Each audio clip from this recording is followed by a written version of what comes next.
this is not related to ghost stories, but real quick, you guys know that I do my own acrylics. They're purple right now. So I'm going to do hers tonight. Anyways, sit back, and let's get right on into the video. Okay, I feel like my hair kind of looks like a mushroom, but it's okay. So, we picked up on the part of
to his hospital room, and he was, like, he had all these monitors on him, and, like, on his legs, like, these, like, big tubes, and I, to this day, still don't know what that is, but I walked in, and I saw him, and I walked right back out, and I got in the hallway, and I was just crying, and he was fine, like, the cancer was removed, but it was just hard to see him like that, and, so, I remember my grandpa came out with me again, like, because I walked out, so my grandpa came out with me, and, he just told me, like, everything's fine, like, I don't need to be scared, like, you know, they caught the cancer, it's nothing to be scared. There was a chair in the hallway, and I think my boyfriend's coming, and I was like, well, I'm just gonna sit in this chair and get my shit together before I go back in there. And when I was sitting there, I saw someone with no feet walk down the hallway of the hospital.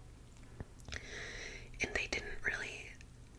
Okay, I'm so sorry. My boyfriend distracted me and then got Theodore all riled up. But anyways, I think I was talking about how I saw someone walking down the hallway. They didn't have any feet and they were wearing a hospital gown. And I just remember seeing him and I just like looked at him and I got up and I walked right back into my dad's room because I didn't want to be out there with a ghost. So I was like, well, I guess I'll be in here with the living. So then after that, we were all back home and weird things started happening at the house. All of the bedrooms in that house had walk-in closets, and I turned half of my closet into a closet slash like a little like fort kind of, and I used to love to hang out in my little fort.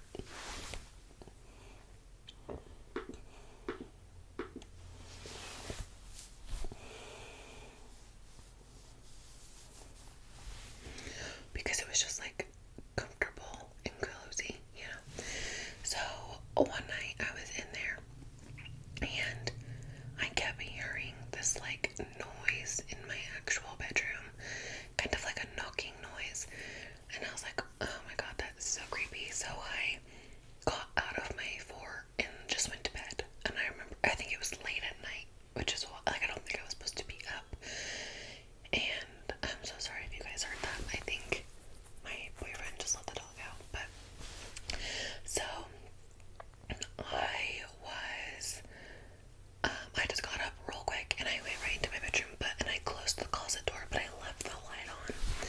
And I remember laying there, like trying to fall asleep, and I was watching someone like walk back and forth under the door. Like the light was on and my bedroom light was off, so I could like, you know, see under the door, and there was a shadow in there, like just going back and forth. And I remember I just closed my eyes like super, super tight and forced myself to fall asleep because I didn't want to get in trouble for being up past my bedtime and like go into my parents' room. So I just forced myself to go to sleep. Then, so like that all happened. So then I think I'm like in maybe like a freshman, maybe 8th grade. And again, my family was going through a hard time, and so I was really vulnerable. And I think I had, maybe I was a freshman, I can't remember. I had a lot going on in school, and my family was having a hard time, so I was vulnerable, upset and stressed and whatever else. And I remember I was writing a paper for school, and I had fallen asleep and like everything, so I was writing my paper and I fell asleep, and like everything was still like on my bed, like my notebook, pen, pencil, everything, like school, my backpack, everything. So I woke up in the middle of the night and it was like really, really, really cold in our house,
But at this point, like, I was scared, kind of, because of, like, all the stuff that was happening, so I was, like, really hesitant, and I didn't open myself up to them.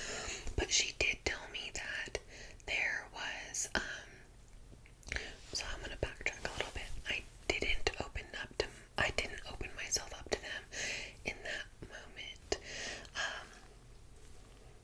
So she told me that there was a bunch of spirits trying to get in contact with me and, like, you know, make their presence known. I just haven't given them, like, the means to do so. So I'm going to